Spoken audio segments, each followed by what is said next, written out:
Welcome to this edition of IBFD Tax Takes News and Views, bringing you the week's tax news in a nutshell. I am Ms. Meidenijs, Tax Technical Coordinator at IBFD, and with me for Beyond the News interviews Barry Larkin, Special Counsel at IBFD.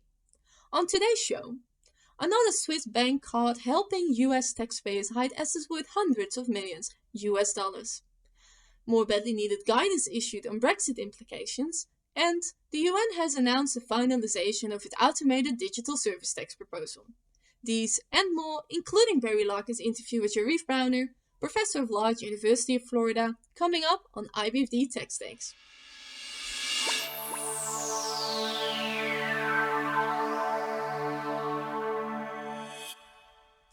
First, we turn to the top news of the past week as reported in IBFD Tax News Service.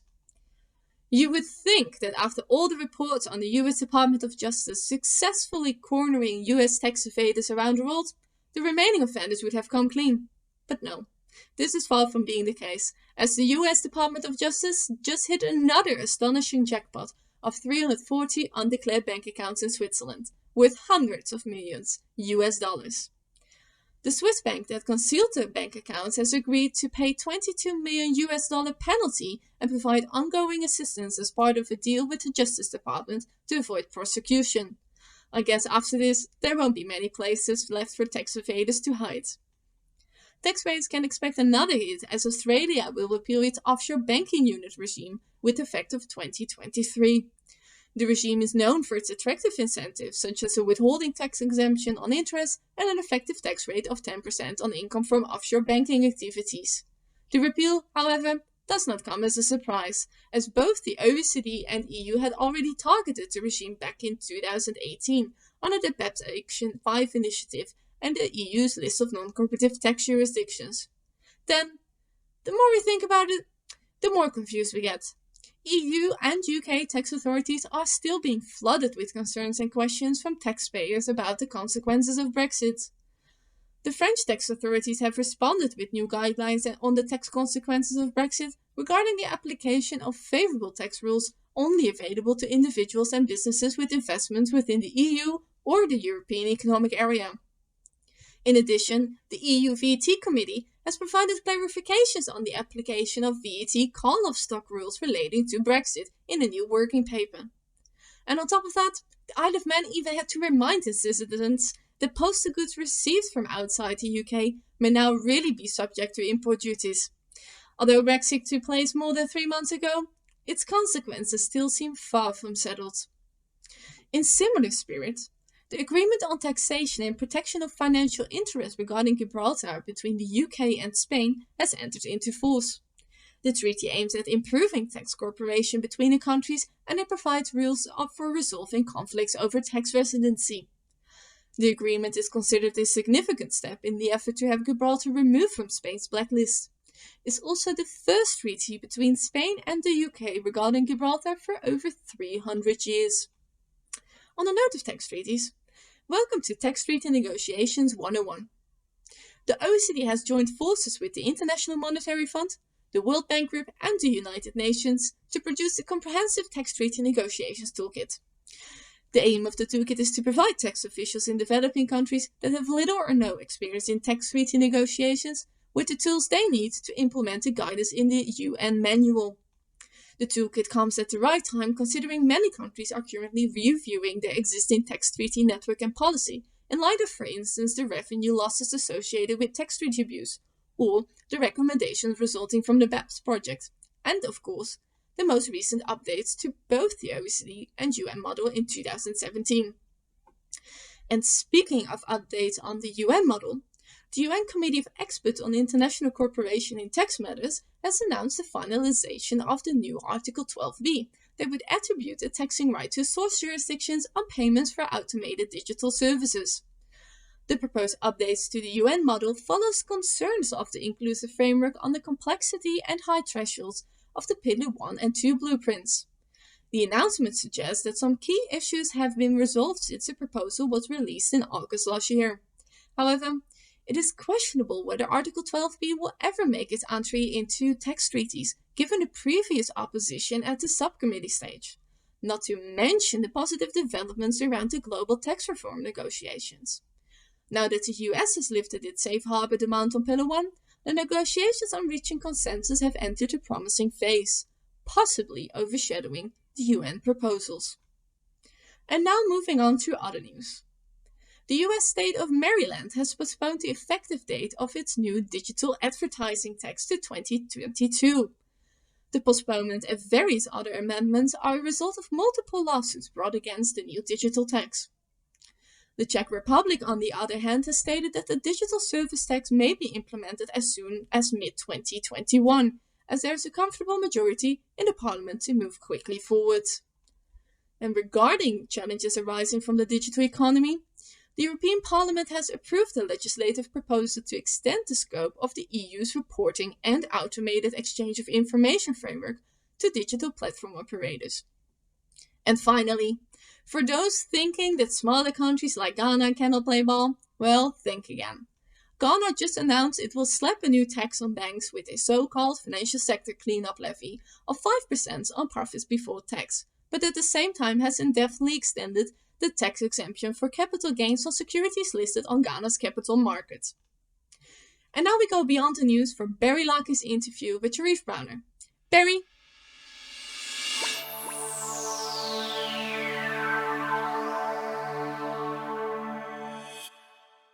Thank you, Esme, for your informative news report. I'm Barry Larkin, Special Counsel at the IBFT, and I'm delighted to have with me today Professor Yariv Brauner, who is Professor of Law at the University of Florida.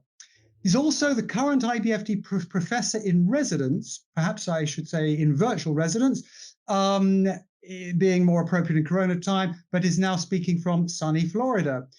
He's written and taught extensively on the subject of international tax dispute resolution, and I'm looking forward to hearing what he has to say about the role of mandatory binding arbitration in that space. So welcome, Professor Brauner.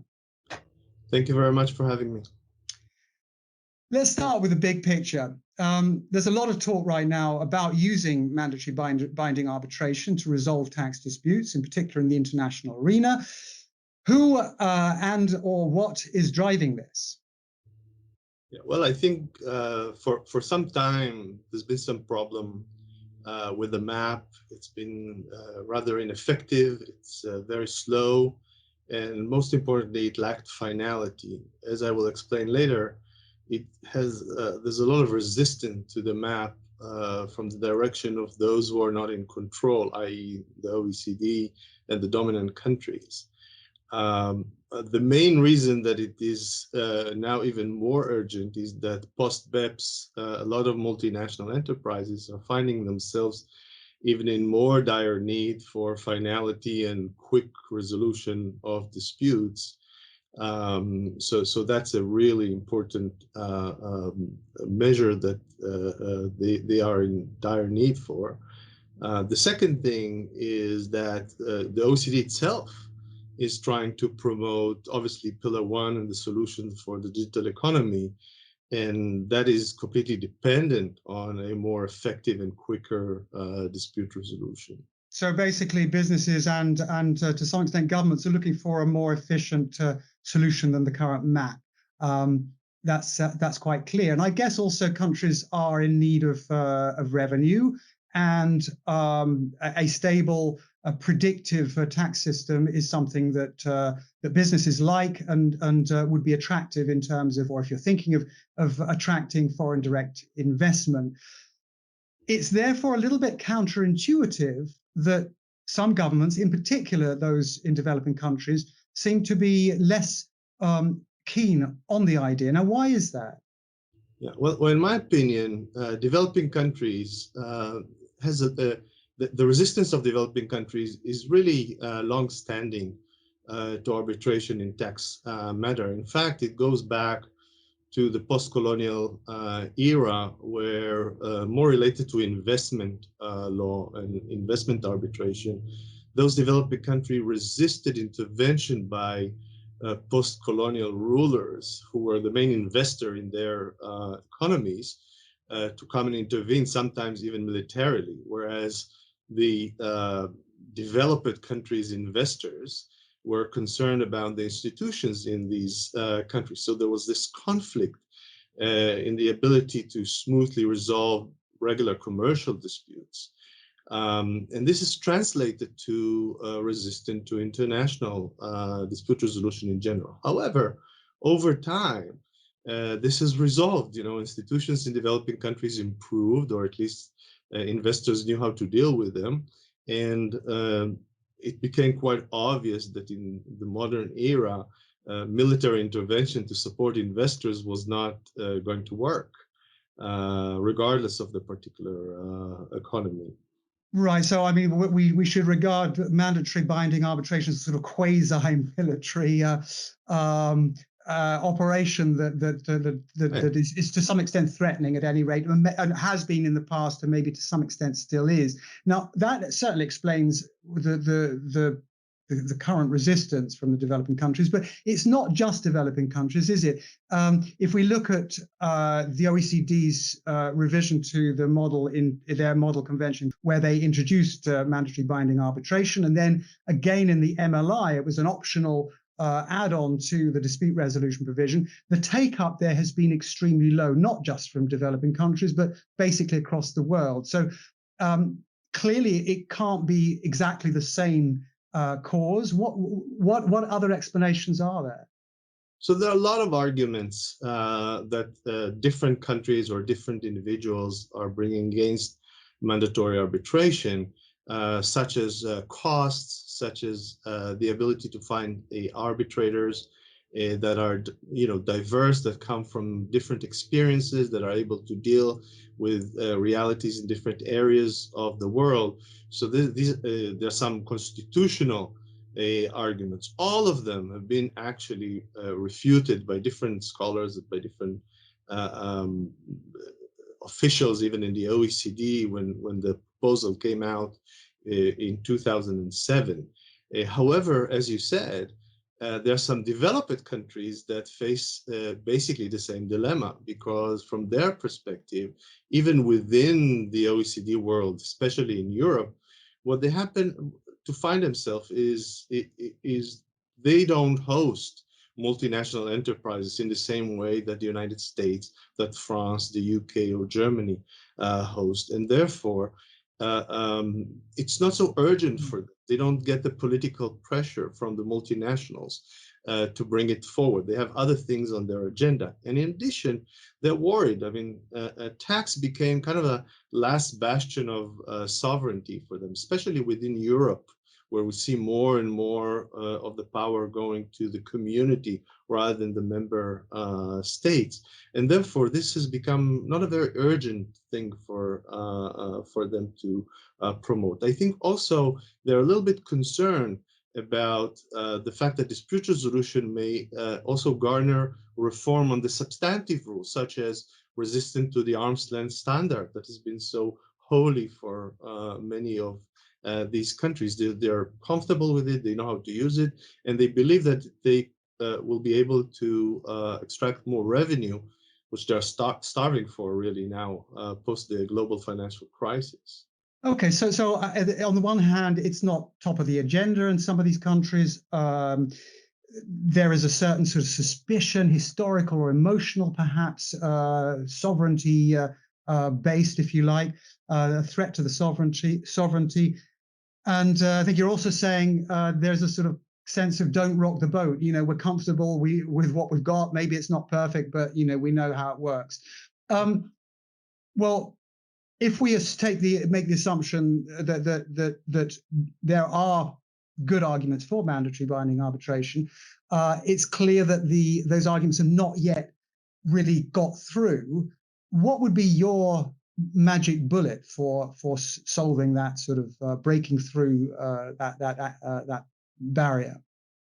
Yeah, well, the magic bullet really would be not to expect a true magic bullet, a panacea, but rather, so if you analyze one by one the oppositions to mandatory arbitration, what you see, it all comes down in the end to trust and legitimacy. So it's the worry of the smaller, of the weaker, more or less comfortable country, that a more powerful country or economy will take advantage of this situation, whether directly or indirectly. And therefore, what we need to solve is the problem of trust and legitimacy. So in my opinion, what needs to be done is to establish a institution. It has to be solved institutionally, and it has to be resolved outside the OECD. There is no way that the developing world could trust the OECD, where they don't really have a say, even under the a so-called inclusive framework. Yeah. And I believe there's several ways to do it. My specific proposal is to do it through the network of universities that include a lot of developing countries, and we could adopt ways to manifest this new trust and legitimacy in different ways. So, for example, if we have a dispute in Latin America, we could have Latin American arbitrators to resolve that. This is the same way that the WTO has been doing this. So there are precedents for that and some experience with that. Is there not still a problem with the imbalance in terms of resources and expertise in this area, even if you involve arbitrators from the region or the countries that are involved in the dispute, that they're still going to be sort of facing an uphill struggle? So it's true that there's always going to be some imbalance between very strong and rich, in lack of a better word, countries and poor countries. However, without mandatory dispute resolution, the situation is much worse. So, and I think that the nice thing about mandatory arbitration, especially in tax matters, the way the OECD proposed it, and I like the way they propose it, the so-called baseball arbitration, is that the reality shows us, even in the United States, that the costs are not tremendous. They don't come even close to what the costs are in investment arbitration, for example. And in terms of expertise, in the end of the day, the law of international taxation is rather universal anyway, right? So I think actually mandatory arbitration of this kind reduces the imbalance rather than exacerbates it. Okay, that's clear. We could obviously dive into that issue for a long time. I mean, there are clearly there are clear advantages, as you say, for the baseball arbitration type of approach, but there are obviously also clear disadvantages, such as, for example, that you don't have published opinions, so the certainty that they can give isn't developing, and therefore you're missing out on one of the key asks going forward, but from businesses and governments. But leaving that aside, it remains the fact that there is a lot of pushback against this kind of mechanism. In light of that, wouldn't it make more sense to do what effectively the OECD inclusive framework is doing in the Pillar 1 context, and that is focus on dispute prevention rather than resolution? So, of course, the OECD has been trying to push mandatory arbitration.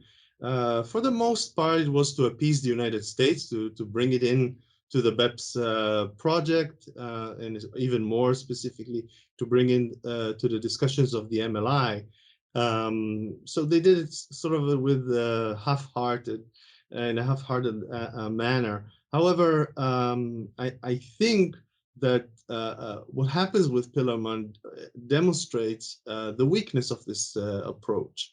And if you read the Pillar 1 proposal as it stands now, you will see that it really depends on a more effective, quicker dispute resolution mechanism that the map simply doesn't provide. So yes, we could do a lot of peer reviews, and we can tell people you have to do it better and quicker, and maybe even provide resources. But that's not going to solve the fundamental problem, which is, again, this lack of trust, the inability to self-initiate change in a resolution. So countries could have resolved all of their disputes in the map very quickly if they really wanted to. But the reality is, of course, they don't want to, or they're unable politically to do that. Yeah. And mandatory arbitration is like a nudge, but an official legal nudge to force them into this situation. and it lives very well with everything else that happens, including the Pillar One, including the different proposals for dispute prevention that have been pushed forward by the OECD and others. So your basic view is that we need an independent international institution that everybody trusts and supports, giving it legitimacy to resolve these disputes, and that's the key way. Well, I mean, I think that some might consider that that's like sort of the Holy Grail, but let's hope that it's not as elusive as the Holy Grail. And with that, I think we will have to round off our discussion. Our guest today has been Professor Yariv Brauner, Professor of Law at the University of Florida. Thank you, Professor, for showing us that there really are better ways of resolving and even preventing tax disputes. Let's just hope that they are put into practice. And that wraps up this week's edition of Tax Takes News and Views, the week's tax news in a nutshell. And from Esme Denise and myself, thank you for watching. Here's hoping your week is not too taxing.